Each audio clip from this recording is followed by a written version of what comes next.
by Badshah Studio Arbat।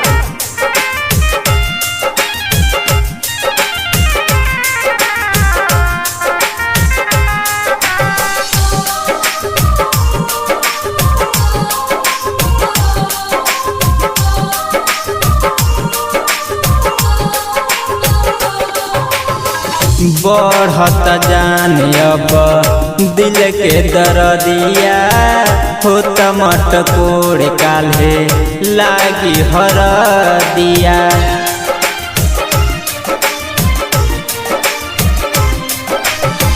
बढ़ता जाने अब दिल के दर्दिया होता मटकोड़ काल्हे लागी हरदिया। मथवा फोरी हथवा छोड़ावताड़ी, मथवा फोरी हथवा छोड़ावताड़ी।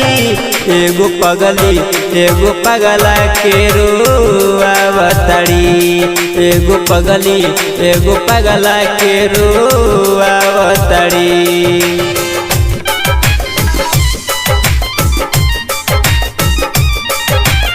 Recording by Badshah Studio Arbat।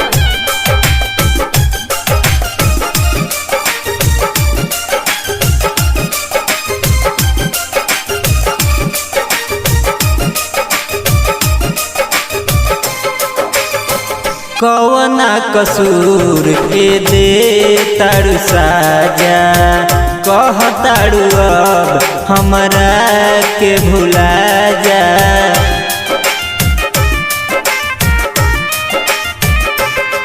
ना दिल के नाता टूटी हो, ना कबहू संघवा छूटी हो।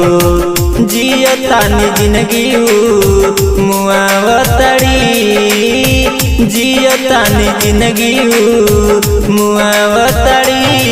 एगो पगली एगो पगला के रोआवताड़ी, एगो पगली एगो पगला के रोआवताड़ी।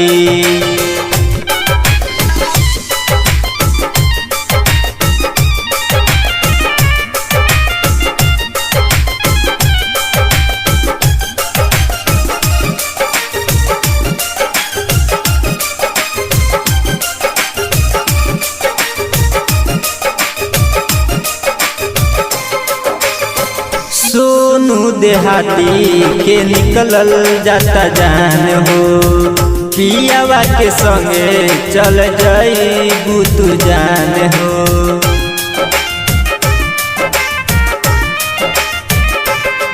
ना सनी तोह के भुलाई हो, ना अखिया ऊपर सुखाई हो। करन के अब तड़ पावताड़ी, विकास के अब तड़ पावताड़ी। एगो पगली एगो पगला के रोआवताड़ी, एगो पगली एगो पगला के रोआवताड़ी।